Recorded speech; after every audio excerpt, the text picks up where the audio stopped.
To talk about the game, he was on the call. You heard him in the montage just a few minutes ago. Now we get to talk to the voice of the Eagles, Merrill Reese. Merrill, good morning.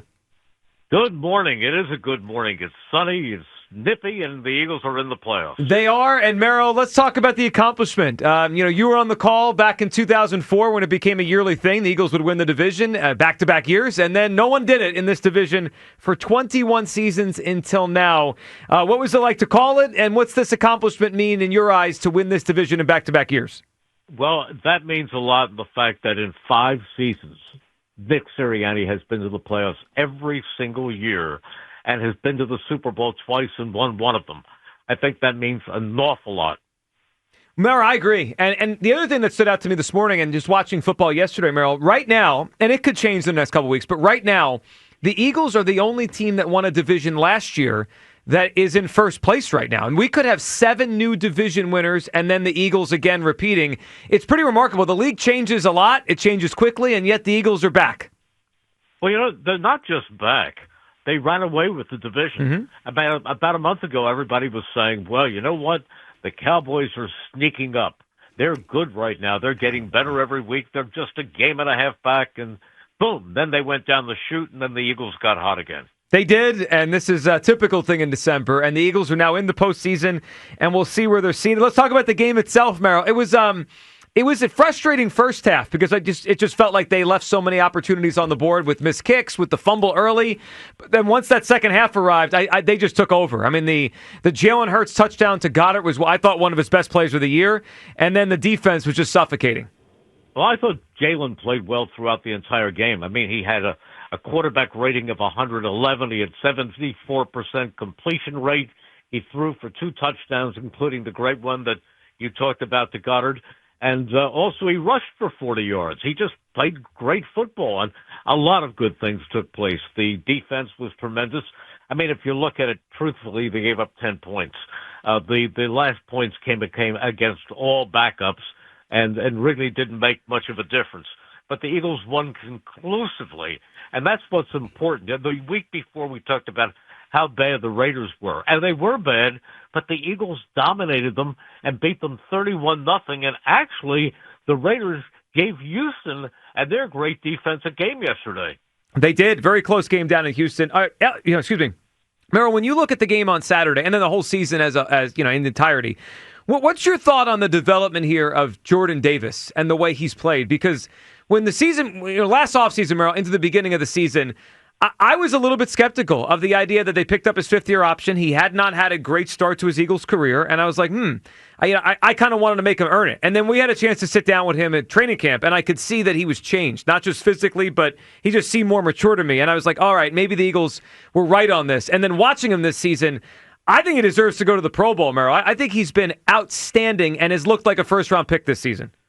Well, absolutely. I agree completely, Joe. He does deserve to go to the Pro Bowl. I can't imagine that he won't go to the Pro Bowl. He has just been a tremendous football player, and the Eagles needed him to move up. Of course, you don't know it at the time, but as it turned out with Jalen Carter going down, he has really, really picked his game up, and he's been a dominant force each week. He has. Merrill Reese with us here, the voice of the Eagles, as we react to the win over the Commanders, back-to-back NFC East titles. Merrill, what was your thought late in the game, about 4.5 minutes to go, when the Eagles decided to go for 2 points to push their lead to 18? I did not take it as they're running up the score. That just didn't cross my mind. But obviously, Dan Quinn and the Commanders took exception to it. What were you thinking in the moment, and what was your reaction to their reaction? Well, if you're playing and you're playing at the rate that the Commanders are playing, and you're down to your 3rd quarterback, anything's going to make you irritable. You're going to be angry about everything. But the fact of the matter is, that's not running up the score by scoring an extra point. They had already stopped passing. They had taken the first unit people out of the game on defense anyhow. And the fact, I thought, I wasn't doing the math in my mind, but if he had done that just because they hadn't run a 2-point conversion in a while, and that's something they wanted to work on, that would have been okay with me. But that was not running up the score. They're just being cranky. Merrill, let's say, I think you're right. Your thought on this game moving forward? Let's look ahead a little bit to Sunday. Eagles in Buffalo against the Bills. It's not a matchup we see very often. We saw it a couple years ago here. It was a shootout where the Eagles won the game in overtime. Your first thought on this game, Eagles and Bills, with the Eagles still having a chance to move up in the seeding with the next 2 weeks here coming up? Well, my first thought is what I'm going to be wearing. what if I can use those quilted khakis and the heaviest jacket I can find and a nice big woolen cap, because it's not going to be pleasant there. But honestly, I'll be honest with you. To me, the difference between the third seed and the second seed is huge. It is really, really worth playing for if that second seed is on the line. And you look at last year, they were the second seed. And they benefited because Washington upset Detroit, who was the first seed, and they had the 3 home games, which took them to the Super Bowl. I think the prospects of having all home games is absolutely worth playing for, and I think they have to play the starters within reason. I mean, if they have a starter who's coming back from injury, don't do it. But if you play the healthy starters this week and go at it and try to beat Buffalo, and I'll tell you something, I watched Buffalo yesterday, and yes, they have some great players and their offense can do great things, but they are not that good a defensive team.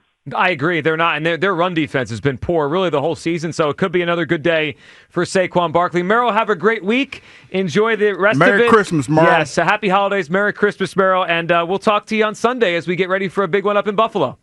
Thank you, Joe, and you guys have a Merry Christmas, and Q, have a great day. You as well. There he goes, the voice of the Eagles, Merrill Reese. Yes, Eagles Buffalo coming up on Sunday as Eagles will make a decision on how they're going to play this. Just in terms of the schedule, that game is at 4:25 Sunday. The Bears play at 8 o'clock Sunday, so they're not going to have any intel on what the Bears do before they play their next game.